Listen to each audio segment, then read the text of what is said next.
Okay, so we'll bring that for the afternoon session of Hélène Esnault from Freie, Universität Berlin, and you speak on integrality of the Betti moduli. So thank you very much. So I'm very glad to be here and to see so many friends in fact. So thank you for the kind invitation.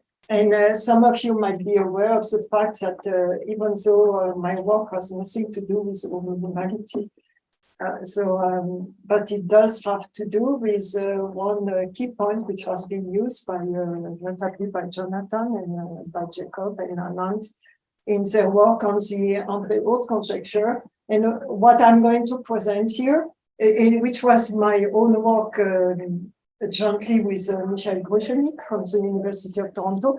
What I'm going to present here is a natural extension of this.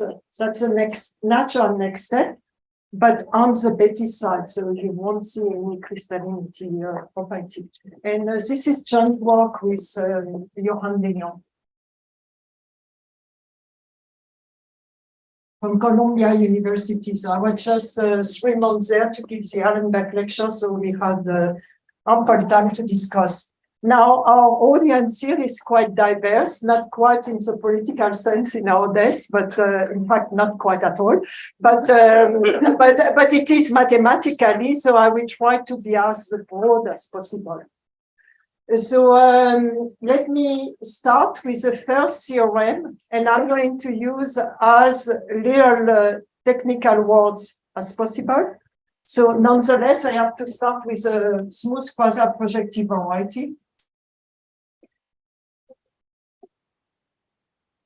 over the field of complex numbers. So I should say all I'm going to explain is going to be proved by quite hard, in fact, arithmetical methods, but the statements are complex statements.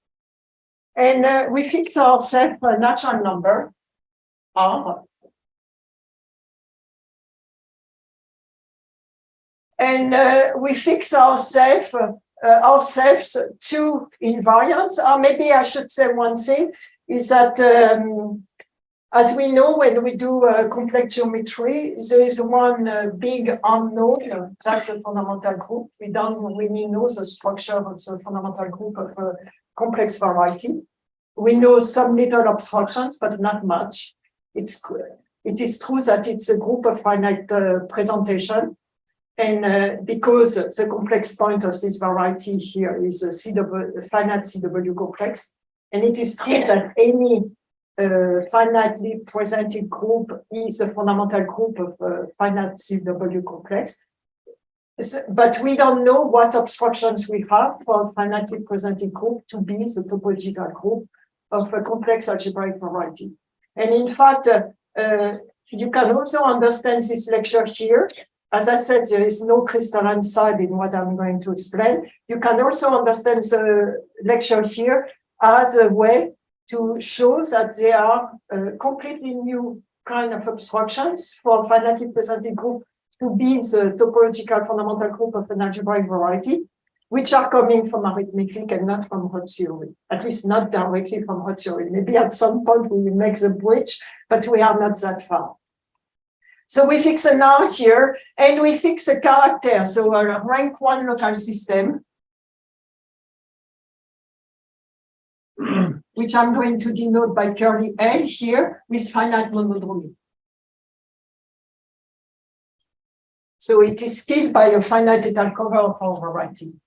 And if X was not projective, we can think of a good compactification of X, and we have a normal crossing divisor at infinity for each irreducible component at infinity. Then we have the small loops which are appearing in topology, and then we will fix ourselves a semi-simple class of monodromy at infinity, right here, which is quasi-unipotent. So we fix a semi-simple class. So if you like, you fix quasi-unipotent monodromies at infinity. And then later on, when I denote here TISS, that's going to be the semi-simplification class here. And then the theorem 1 with your hand. I mean, we don't need more technology than this or numerology than this. The theorem 1 is very easy to formulate. Assume.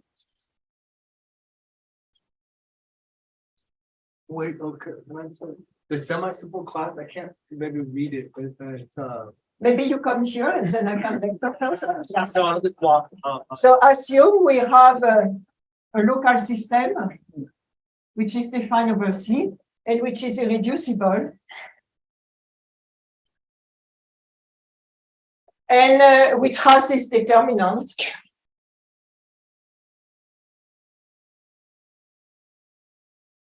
And the monodromies at infinity of which fall into these conjugacy classes here.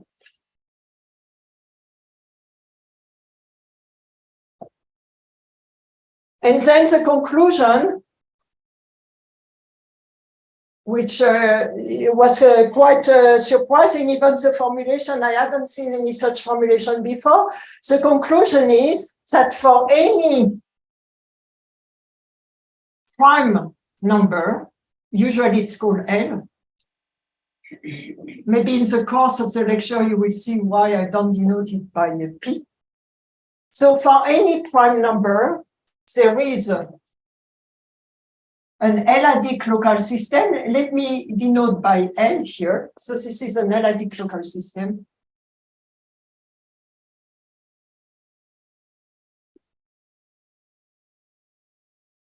With the same invariance here, which is irreducible, which is rank R, which has determinant L. So it's a finite determinant, so it makes sense. And then the monodromies at infinity fall into my simplification class of TI. So that's a theorem. In fact, this is a main theorem.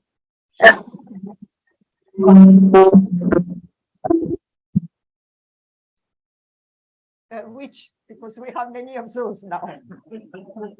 So it's okay? Okay. So, yeah. Yeah, it's here with us. Thank you very much. And then if I'm running a little bit bigger, just Sure. thank you. Okay. Assume there is an irreducible rank R complex local system with this fixed determinant L and those fixed monodromies at infinity here. Then the conclusion is that for any L, there is an L-adic local system with the same invariant, so which is irreducible rank R determinant L, and maybe not exactly the same TI at infinity, but at least in the semi-simplification. Is that okay?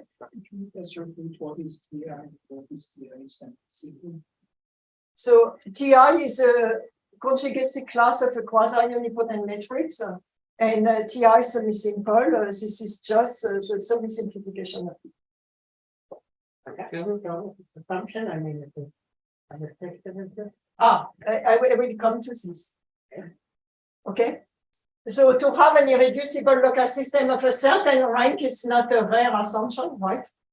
And to have okay. So your question, so to speak, comes a little bit fast, but to have a finite determinant here, everything coming from geometry has finite determinant. To have quasi-unipotent monodromies at infinity, everything coming from geometry has quasi-unipotent.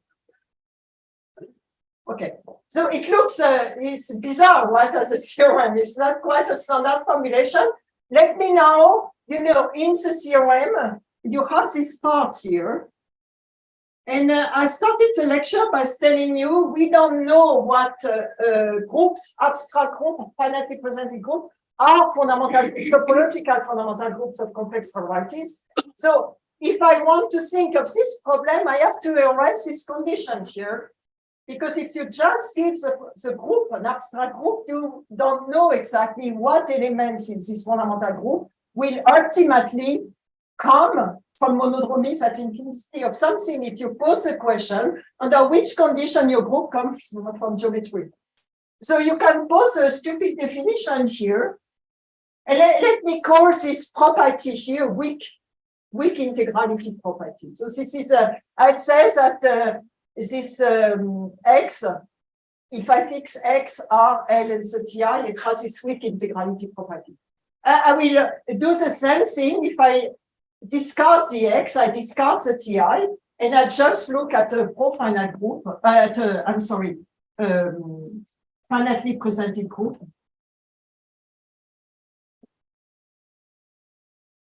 And then I fix a character.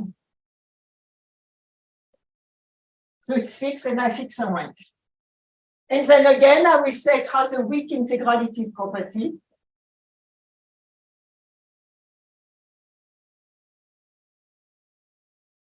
If whenever, so R is fixed, whenever there is a row from pi to GLR of C, which is irreducible, then then determinant row is chi. Then for each in the prime number,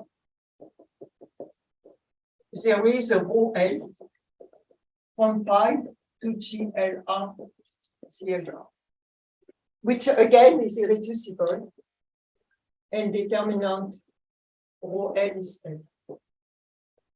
So Is it character finite?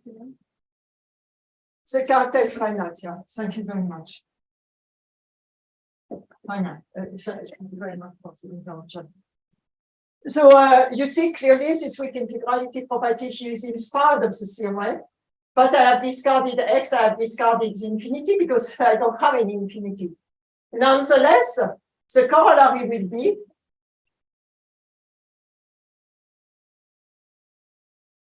weak integrality property is an obstruction for a pi to be the pi 1 of an X.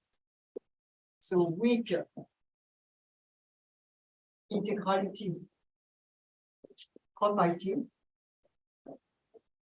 for a pi, which is finitely presented. So it's an abstract group which is finitely presented. A chi, which is finite. Thank you very much for the correction here. And an R is an obstruction, and in fact a quite new obstruction for a finitely presented pi to be the topological fundamental group of the complex point of a smooth quasi-projective porosity. So you have some familiar group that you can now eliminate that couldn't be eliminated before. Yeah. But thank you very much for the question. And in addition, you have to show that it's an obstruction.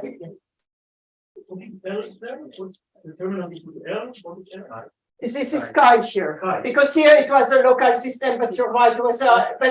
In fact, for an abelian representation, whether I talk on the local system or the underlying representation of the fundamental groups, that is strictly the same, exactly the same information. If it's non-commutative, it's not, because it's modulo Gates transformation vector. Because I am in the context of groups, I call it chi, yeah. And also, when defining this also definition, it's like chi, right? I mean, instead of there. The letter up on the right. The letter is the wrong letter. Determinant of rho L is chi. Sorry, I apologize. Thank you very much for the correction. Thank you. Thank you. So, okay, so that is theorem 2. And maybe here, I make a small break here. And before so it's a new obstruction. So before I enter into any mathematics, I should at least say where it's coming from. I mean, what kind of mathematics are behind? And even though the theorem 1 here looks completely very topological, right? Maybe I should say one thing here, is that to say we have an elliptic local system, there is of course an equivalent way to say that, strictly equivalent. This is saying that for any L, here maybe I make a little addendum here, for any L, a prime number, I don't write it again, then there is a rho L from the topological fundamental group, there's somewhere of course, to G, L, R, Z, L bar. That means it is, that's why it's called weak integrality, because it's integral by L. In What is the bar? bar, that's algebra, that's the integral closure of the L in any. Yeah, it's integral closure. So it's integral. And why is that the same as having a local system? It's because, of course, we have the Riemann existence theorem, so it's not such a good, which is telling us that the étale fundamental group of X views as a scheme over C is a pro-finite completion from this one. That's Riemann existence theorem. And the moment you have a representation with values in a pro-finite group, then it factors, and this is precisely one direction is what I said, and vice versa. If you have an analytic representation, you post-compose by the pro-finite completion.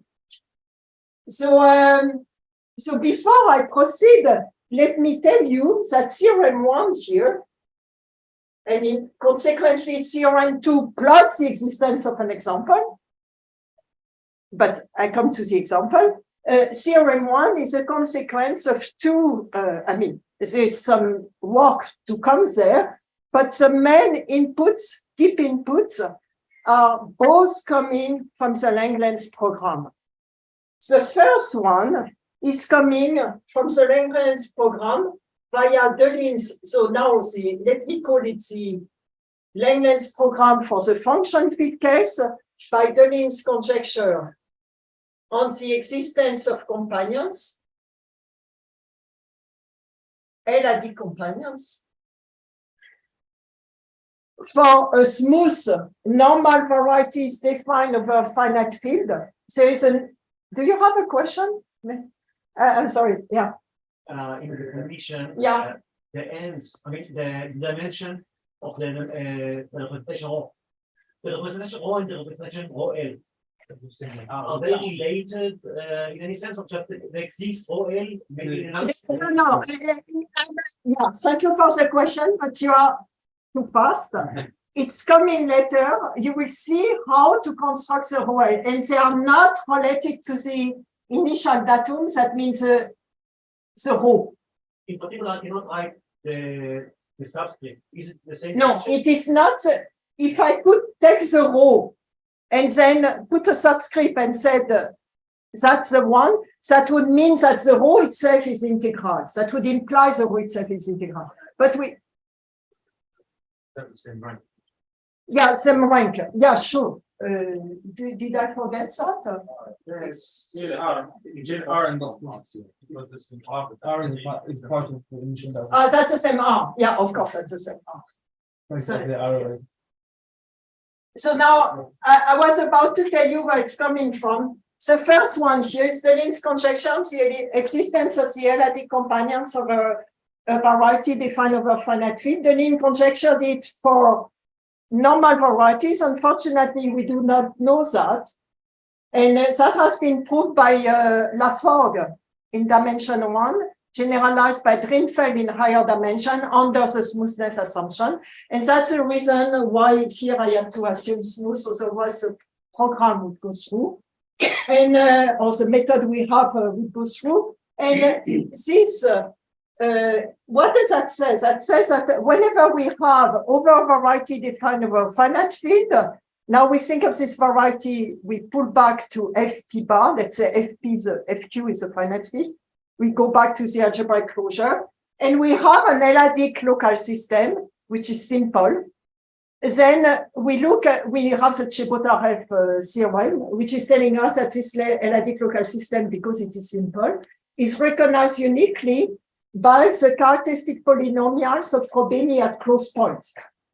And now the idea of Delin, which was really completely ahead of time, was to say, now so all those characteristic polynomials have coefficients in QL bar. So Delin said, take a isomorphism, an abstract isomorphism between QL bar and QL prime bar for another L prime, or even the same one with an abstract isomorphism. Then there should exist an L prime adic local system with a property which is simple, with the properties that its local characteristic polynomials are the old one transformed by this isomorphism. Of course, if it's coming from geometry, it is like this, but if it's not, so that means this prediction was, but without saying, à la Deligne, not talking on motives or something, but just giving a very concrete consequence of what it would be if it was true, was the existence of those analytic companions. And now, because of the Langlands program in dimension 1 and the ingenious work of Drinfeld in a higher dimension, then this is true. So this is one part, and this part is precisely the part which was our starting point with on the Betti side of the work with Michel, which you used to show, to prove the conjecture, the integrality conjecture of Simpson. So this is one part, which is clearly deep. And many people have tried to bypass that, but so far there is no other proof so far. Now, the second point, which is behind the theorem 1, is so this is a Langlands program, as I said, over function field, over curve, over finite field. But then you have also the geometry. In fact, there are many people of Russian descent here. You have this Russian school of the geometric Langlands program. And the geometric Langlands program proved, thanks to Denis Getsgory, de Jong's conjecture, which has been a driving force in arithmetic geometry for basically 30 years. And now this is proved by Lafont. I'm sorry, Getsgory, thank you. For L at least 3. And that's a geometric Langlands program. So I will say where it shows up. If I hope I come to the. Kind of like Carré and Windenburg J. I cannot. It's like Shaker Carré and Windenburg J. They also proved the Young conjecture, but maybe in an arithmetic. No, it's a proof is Getsgory, and then they did with the results. They did something, and they did some cases and so forth. So okay. You can say which word of tree would be referred to and what form it's no running for. Yeah, it's all Lafont. I will come to this because otherwise I just do name dropping and I don't go to the content. Is that okay? Sure. Okay, so that is a theorem here, and let me say another thing is that in fact it's an amusing way. I don't know what. I started at 2, right? Yeah. Maybe, pardon me? Or a few minutes later. So a few minutes. Let me say, and if time permits, I can give you more details, but let me make just one word and not explain too much what it is. We can prove, in fact, there are much more here, but as a flavor of what we do, let me simplify a formulation which is in the article. So we have the X and everything like this. We can define on X over C as before. We can define what is a local system. It's always irreducible here. And we can define what it means to be weakly arithmetic. It's a complex local system. And weakly arithmetic will mean, so it has a certain rank, now it doesn't matter. Weakly arithmetic will mean that there is an abstract isomorphism in the spirit of the linear for the definition of the L-adic companions. It's going to be an abstract isomorphism, but now not between QL bar and QL prime bar, but it's going to be an abstract isomorphism between C and QL bar. Such that, so now if I have, so it's bizarre, huh? And, but on the other hand, I'm looking at topological local systems, so I can of course post-compose with this and obtain a topological local system, but with values in GLR of QL bar. I haven't done anything. So such that when I do that, So it's still a topological local system. Then there will be a P. Let me write like this. There will be a P such that the variety has a good reduction at FQ here. I mean, few characteristic P. I look at it over FQ bar here. And the local systems here, which is a topological QL bar local system. First, it is L-adic. And then it descends here. That is not a challenge. It will always descend if P is large enough. But what is a challenge is that it descends to FQ. It's arithmetic. So you call it weakly arithmetic if you can always find an integral place, so to speak, to shorten there exists tau, etc. An integral place. So once you have an integral place of your local system, it is a case that it descends as an L-adic local system to X over finite field. But it's not the case over FP bar, I apologize, but it's not the case that it is arithmetic. That means it descends to a finite field. So you call weakly arithmetic if it does. And then the theorem is that in the appropriate topological moduli space, which I don't define in details here, those are dense. Clarify the quantifiers. This is for all tau or? No, there is, thank you very much for the question. There is a tau. There is an identification of C with QL bar such that the system, the zo-defined QL bar topological system is integral by L. That means defines an L-adic local system. So this L-adic local system always descends to F over FP bar, but then you will find an FP bar so that it descends further to an arithmetic local system where in fact you can apply the Langlands program. And and precisely because of your very accurate question, it is not clear that you have a countable number of those. If we are believers in some conjectures, there will be only a countable number of those. But because of your question, this is not the case a priori. But nonetheless, I want to say the theorem is that in the appropriate moduli space, which is called the Betti moduli space, and then R, and then maybe I had fixed some etc. I had fixed some determinants here. Those are dense. So the weakly arithmetic are not. We would like, yeah, okay. So I have no time to. I have no time to talk on this, but I want to say that. So now let me, maybe we have 30 minutes, so I want to tell you one thing. Maybe before we start with some broken pieces of the proof, let me tell you one thing more here, is that at the philosophical level here, I was telling you the proof relies on this and this. Now, we know that the Langlands program, part of, not this, but one part of it started with the linear and the theory of weights. The theory of weights exists in geometry over finite field and exists in geometry over the field of complex numbers. That's Hodge theory, which is the main emphasis here of the conference. But there is one thing, the Hodge theory has been generalized in some sense, at least for some items to be proven, by the so-called harmonic theory, which is not part of Hodge theory.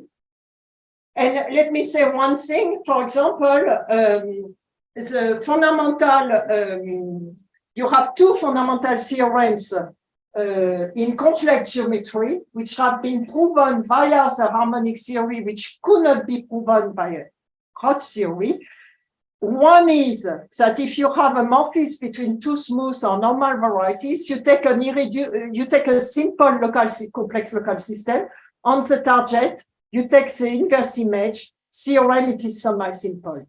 It looks like it's an easy theorem. This is a very deep theorem, which is really due to harmonic theory. And the second theorem which is due to harmonic theory going to theory of twisters and so forth, is a solution by Mochizuki, is a solution of the conjecture of Kashiwa, which says that whenever we have a proper morphism between two complex varieties, and we have a simple D module on the top, then the direct image is semi-simple. So that's the other direction. The second theorem, and that will also enlighten what I'm going to say now. The second theorem had been pre-proven by Drinfeld. In the case, the D module is regular singular, but okay, without any harmonic theory, using precisely the Betti moduli here, on which I'm going to say something. And so the proof here is inspired by Drinfeld, who uses some property of the Betti moduli, which I'm going to say now, and to prove a fact in complex geometry, and he proved it using de Jong's conjecture. Now, as I said, the Roch theory, we have an analogy between FQ and C. We have harmonic theory. We have a sort of an analogy between C and QP or QP bar, thanks to the work of Schulze and Farc-Schulze. The Farc-Schulze in Fontaine and Schulze. The curve, the Farc-Fontaine curve. This is precisely, Peter explains this in his ICM contribution 2018, that the Farc-Fontaine curve is a complete analog of the twister theory of Simpson. But over FQ, to my knowledge, we have no analog, or at least I don't know an analog. So I was asking this question to Johan, can you think of an analog of a twister or harmonic theory over FQ, not periodically, but over FQ? And it happens that his conjecture, we use, so now here, for this theorem, we use the two heavy loads here, but we could reprove the easier part of the consequence of the harmonic theories. That means pullback of simple is semi-simple in complex geometry. We could prove it using only de Jong's conjecture. So we put it as an appendix in our preprint or somewhere. So it gives perhaps, it doesn't prove anything in characteristic, but we use the de Jong conjecture to prove this thing in complex geometry. So maybe there is something like an analogy, which is okay. That's the first time I see working something like harmonic theory over FQ. Over QP bar, no, but over FQ, yes. Okay, so now once I have done this blah blah here, yeah, sure. What is the N is fixed or something for N? No, yeah. There exists. No. I fix a character and then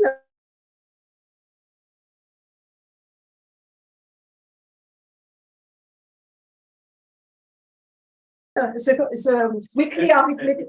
Thank you for the question. This L is always a torsion carrier. We fix it, and then it is the case that the weekly arithmetic with this given character determinant are dense. And behind is a theorem of which I had proven with Moritz Kurtz, that quasi-unipotent monodromy at infinity is dense here. So then you have to look at quasi-unipotent monodromy, and then you come to what we need to do. What is 25 for the small L? Pardon? 25 was small L. So the definition of weekly arithmetic is that for every prime L, right? No. There is one L. As there exists prime L. Yeah, it's weak. Yeah. Thank you. Yeah, thank you to underline that it's weak. Is that okay? Can I move the board here to?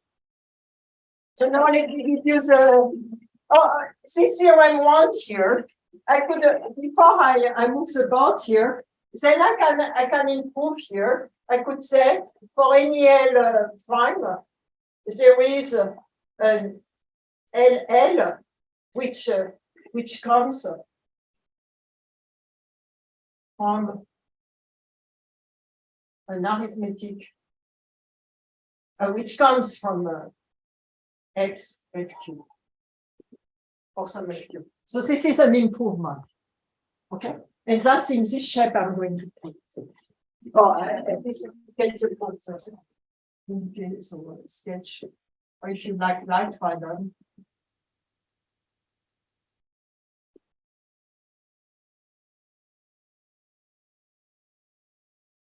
And you will see where our work with Michael enters here.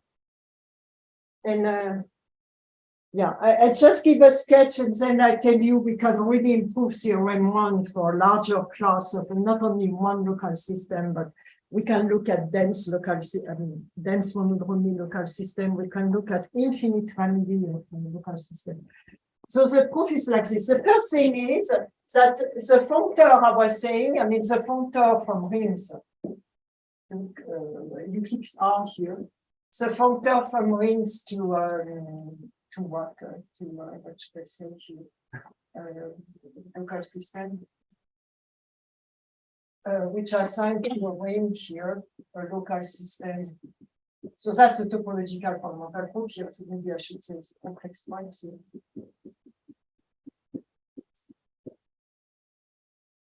To R here, which has a property, but I think of it as a local system here, which has the properties that it is really irreducible. And irreducible means, in fact, Drinfeld gives already without saying the definition. Irreducible means here in any specialization to a point. So irreducible means for any field value post-composition here. This is irreducible. So this functor here is representable by what is called the Betti moduli space. And I can fix also the determinant here. And I can also fix the quasi-unipotent monotomies of infinity. And this is here a scheme which is overspecified. And it's finite time.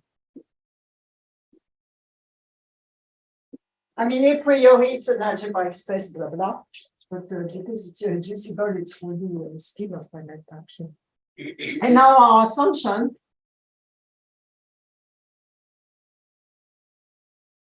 which is unfortunately now hidden in the back of the board here, is that we had one irreducible rank R local system, which was complex, and with a given monodromies at infinity. So what does that mean here? The moment we know that the functor is representable, I mean the irreducible functor is representable, what does that mean? It means that this scheme here has a complex point. And equivalently, because C is algebraically close, equivalently it means that this map is dominant. So this is equivalent to saying that the map is dominant. Is that okay? So, so the theorem, now that I have used some technology, the theorem says, theorem 1 is this very simple formulation here. Theorem 1 is equivalent to saying, let me write it like this, dominant implies surjective. Okay? Because I want to reach any L here. Now, when I say L, I should say I want to reach any ZL bar point for any L. So it implies surjective. It means surjective. I think it cannot be the case that, for example, I have a vertical component and nothing in the neighborhood or something.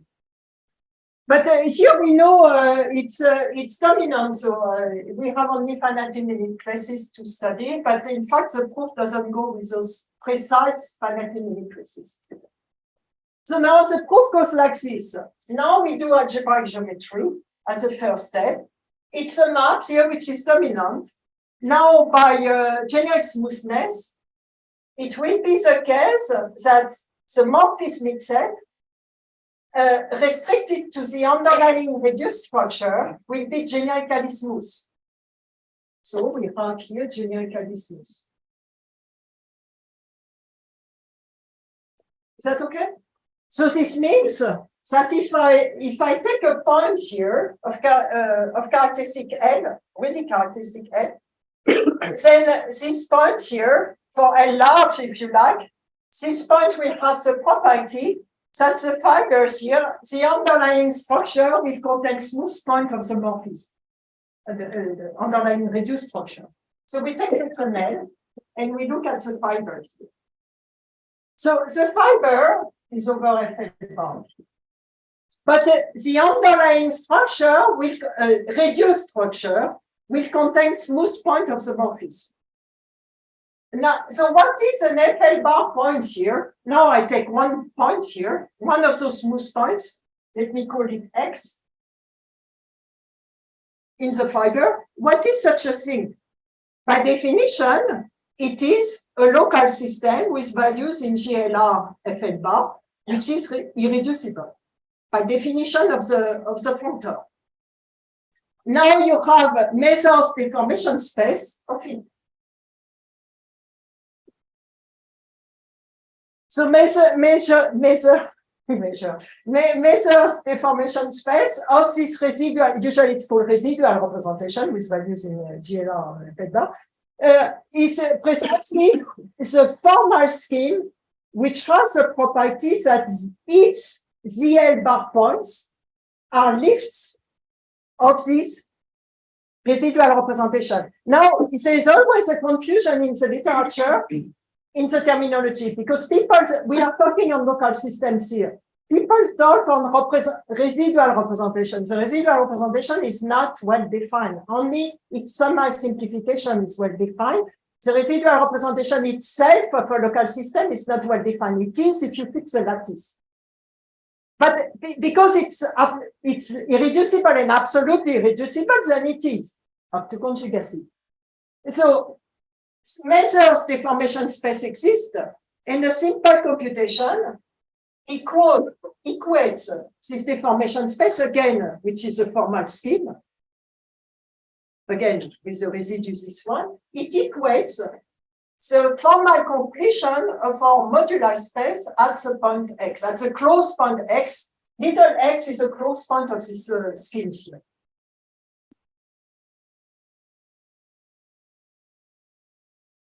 So now, okay, that is algebraic geometry.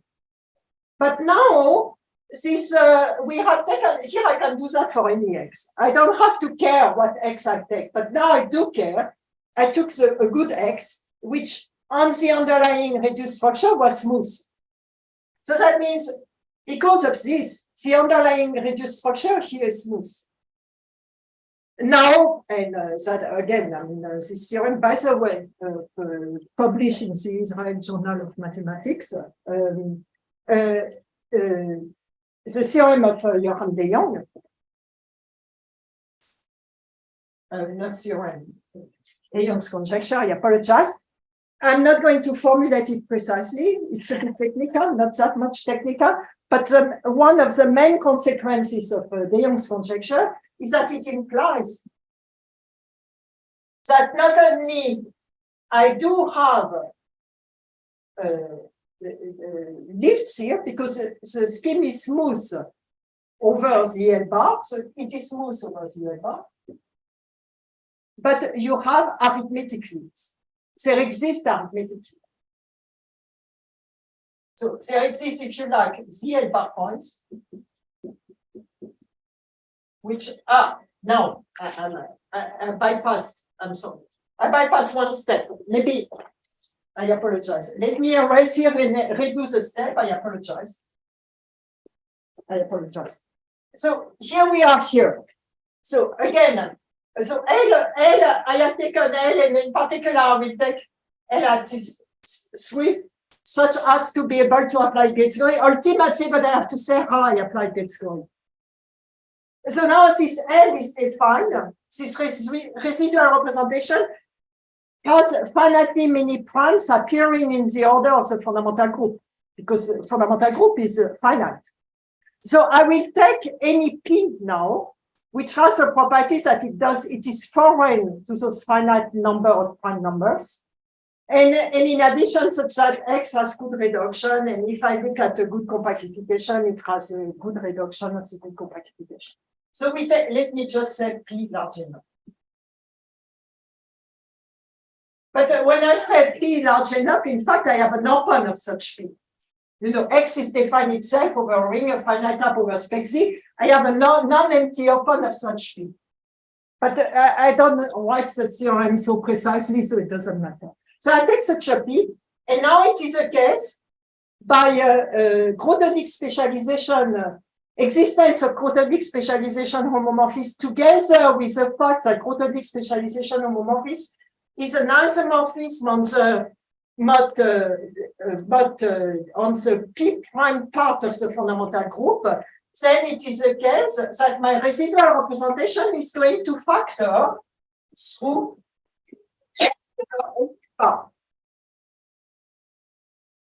and now I have an analytic local system over X over finite field, and with good compactification because I had taken P large enough.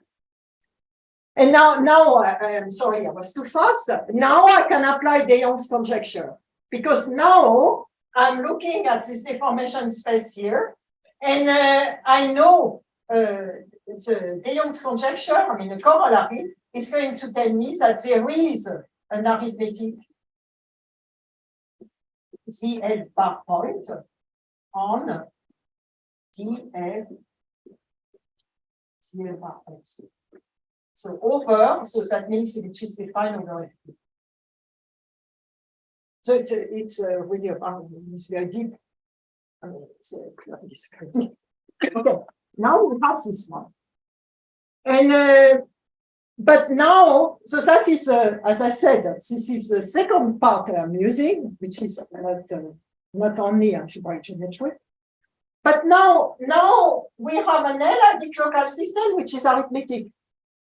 And now I can apply Deligne. I mean, I can apply the proof of Deligne's conjecture on the existence of companions. That means Laurent-Laforgue and Ringfeld is going to tell me that for any L prime, so let me write here companions, and let me write L prime companions here. Then for any L prime, I will have an L prime on X FQ. And now of the same rank, and now if you follow the definition of the companions, it will be the case that they preserve the determinants. They are still not only irreducible, but they are still geometrically irreducible. They are irreducible over a. And in addition, this is fantastic little note of Deligne, long before we knew the existence of companions. He was able to show that the local monodromy at infinity is really compatible with the companions. And so that means the quasi-unipotent thing is preserved if I had taken P large enough so that the roots of unity which appear in those TI do not conflict with those. So then we have TISS. But now I found arithmetic local system here. I can apply again the specialization homomorphism of Deligne, which I never wrote. To subjective by 1 F P bar X F P bar. And if it's not proper, I have to put 10 here because the one I obtained from the very beginning, from the very construction, is going to be 10 because no prime number are bad in the residual representation. So by pulling back here and then pulling back by the profinite completion homomorphism from this abstract group to this profinite group, I obtain here a new LL prime. So that the theorem accepts that I forgot P because I have no P companion. I have only L prime companion. But I was telling you that I can take the P here. In fact, moving in an open set of the ring of definition of the variety. So I change the P and I redo exactly the same thing in the good set. And I redo the same thing. So now I obtain new companions, which avoid now the P prime, but not the P. And that's the end of the theorem. So this is one thing. And yeah, So my to reduce structure, but I don't really understand what happened with that. I mean, sometimes, because in order to apply, we do two things. We identify the deformation space of laser with the formal completion of the moduli space. That is with a non-reduced structure. But enough, yeah. And now, in order to apply Johan, of course, if it's smooth, it's even better. But you need only the reduced structure. I think it was already observed by Greenfeld. Is that okay? Okay, so now let me tell you where. Now let me, in the 6 minutes here, let me make some concluding remarks. As I said, we can really enhance the theorem here. I'm not going to do that. But let me tell you one philosophical thing which does not concern the question of Bruno here on De Jong's conjecture, but which does concern the use of the companions. Okay? What did we do? We did the following. And what we did, let me write, because I haven't written his name completely, Michael Krochenik. We did this before this to prove Simpson's conjecture, and let me explain. And you will see the link and the huge work which still remains to be done. We start with a problem on complex local systems. And with Michael, we wanted to prove Simpson's, or at least to understand some part of Simpson's conjecture, according to which a rigid complex local system has the property that it is integral. That means, here, by the way, someone was asking me, I think you were asking me, or maybe I misunderstood your question, what is the relation between the L-adic local system I obtained with the initial local system, which is reducible, which we gave to start? There is no relation, as you see. Because in this model here, you start with an L which is far, and this, when you look at this point little x, it still has to do with your initial rho, with your initial rank. Now you apply the linear. So you apply the companion, so you move in a very wide way from this L to another L prime. And now you look at some back points here above this L prime, and which is arithmetic, but you don't know any relations here. And with Michael, we were doing, in fact, it's related to this. So you start with, this is what we do here. We start with a topological fundamental group.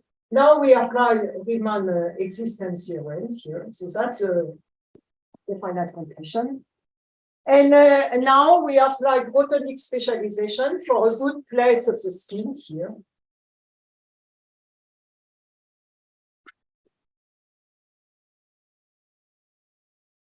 Okay, and then 10 if it's not proper. And then it is subjective, I mean, a good reduction case and so forth, it is subjective. And then we are interested here in the arithmetic fundamental.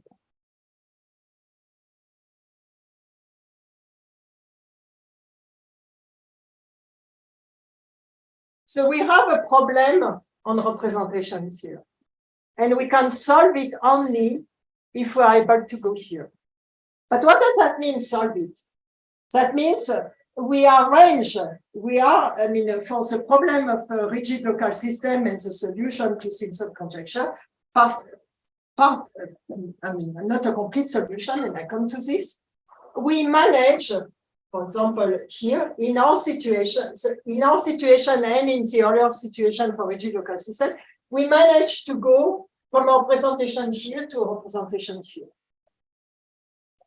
Okay, now we apply the linear, but of course the linear is so deep, we don't know what we do when we apply the linear. We have an L-adic representation here, and we apply the linear.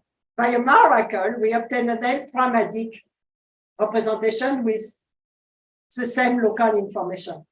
And all we do is to say, okay, we have a completely new L'-adic representation, and we think of it as a topological representation. So that is a very non-canonical in many ways procedure. So, for example, if you start with a rigid local system, you know you will be able to descend here, you know you will be able to do companions. And then you come back. What tells you that you still have a rigid local system? So we don't know. And that's why we were able to, we were not able to give a complete answer to Simpson's problem, but we put a cohomological condition which makes sure by comparison of Ladic with Betti moduli, this all blah, blah, we are sure that when we come back, we still have a rigid local system. Oh, the cohomological condition carries all the way through? It's a cohomological, yeah, you have to compute. In fact, there's a certainty, and essentially, because the first writing we had, I had written the whole text with a smooth projective, and Pierre receives the text, he said, oh, too beautiful. Why don't you write it for quasi-project? So, but then I have to compute this cohomological condition. He said, this is a problem, but that should be solvable. So, I mean, he would not give me a rest, so I have to compute the weights and everything. So, the point is that the Zariski tangent, so the H1 you have to compute is the Zariski tangent space to your moduli. If you fix the conditions at infinity, it's an intersection cohomology H1. So intersection cohomology H1 for an arithmetic local system is of course pure. But what you have to know, the fact that it's pure doesn't pass through the companion, but what does pass through the companion is to say that if you look at the whole cohomology from H0 to H top, what you know is that the weight pieces are. So what you need is that this intersection cohomology piece is precisely the weight one part of the whole cohomology. So you have to compute it. And by the way, again, you need the line to do that. I know there's theorem of the line, but okay. So, and here in this situation here, here you just don't care. I mean, you put yourself in a situation where you can do the companion. That means when you are in the position to apply the Young's conjecture, the existence of an arithmetic lift, and then you do the companion, and then you put back. End of story. You don't know what you have obtained. So the main, very fascinating question is, that's probably the deepest question, is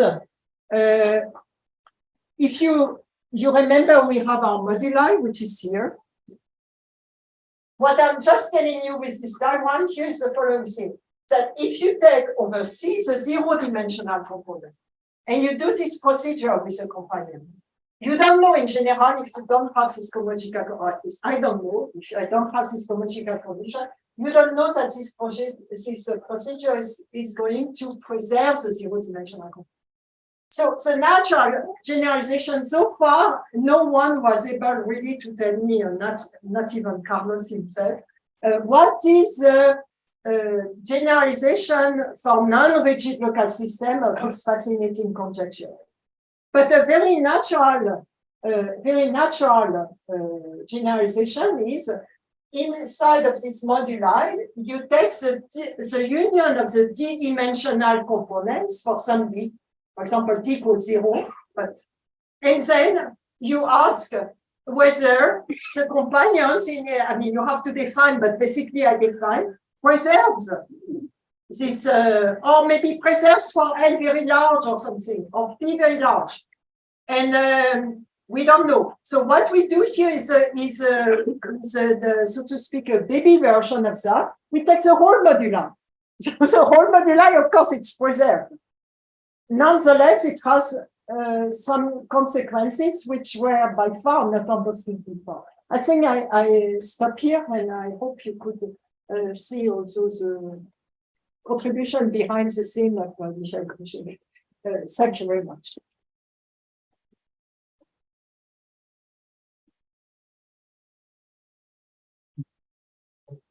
You want to give us an example? Pardon me? Do you want to give us an example of the group? Yes, yes. Oh, thank you, Mark. Yeah, thank you, Mark. This is, yeah, thank you, Mark. So this is, you know, you have, this is a screen, not my area of expertise, but you have people around Emmanuel Breuillard.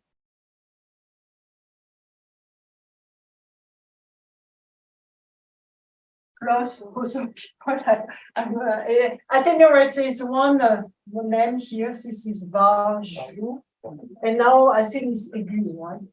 Okay, thank you. And I think maybe they are three, maybe I'm missing one name here. Anyhow, they are about to finish a book, which, an article, which is called Random Character Varieties. So in fact, the Betti moduli, if you don't have a name, you just have the group. Pardon me? Yes, but there are many papers in particular. I say yes, but I don't dare to write. Yeah, okay, but so this modular space here, they call it character variety. Of course, they don't have anything here because they have only a group. And in the rules, they don't put any else, they don't care, but okay. And they study what they call random character variety. So for random groups, whatever that means, I don't know. At any rate, and now this answers my question, I hope, they produce, but in fact, the example itself is not due to them. But the fact that we can interpret it for the obstructions here is because I asked them. So Emmanuel did a beautiful tech file to produce a computation. It's an example of a file. So now pi is really finitely presented, but in a very stupid, most simple way. It has two generators, A and B. And one relation, I think Emmanuel writes W for a word. And I think the word is coming from A2. Now, I think it's B2, A inverse B minus 2, but maybe that's the only thing I wrote here. B2, A2, B, no. Okay, so if I call that B. No, it's good, except that, no, that is not good. Okay, like this. Is that okay, Mark? Yeah, and okay, now, no. So this group, two generators, one relation, and now they look, I have to give you in which rank we consider the problem. The rank is 2, R is 2, everything is 2. You will see everything is really 2. I have to consider the character, the character is trivial, the chi is 1. Say differently, I mean, a more standard way to say you are looking at the character variety of SL2 of this group here, okay? And now the irreducible character variety. Now they compute that the irreducible character variety consists of one Q point, which as a Q bar point is 2 points. So that means it's do you have a question? No, sir. Continue. Yeah, oh shit, I didn't write the example. So now, oh, I'm sorry. I answer only on the group itself, but the moment we close, I can open my computer and tell you. So that's, yeah. Oh. Okay, so you have two, you have only the, okay, the claim is that this character variety, so let me just write MBT of pi here, 2 and chi equals 1. So Q bar consists of 2 points, which are complex conjugate under the Galois group of Q of square third root of 1. And then the 2 shows up again. They are, you just have to write 2 matrices, right? And you beautifully, or he beautifully, Emmanuel beautifully computes that this is integral at all L except 2. And the reason is because the trace of rho of A is 1 over square root of 2 or something like this. So it's not integral. So I apologize, but I will open my computer. I will show you immediately. It is on my page. Just because Oren Becker is Thomas student in the EOU. Yeah, I'm really, I'm sorry, it's not so elegant. I apologize. But I will, if you give me 1 minute, I can open my computer and I can. So the counterexample is at L equals 2. It's that L equals 2. L equals 2 is not integral, it's integral everywhere except at L equals 2. It's rank 2 and not integral at L equals 2. And the character variety has dimension 0. But it's irreducible, so it's really dominant over space.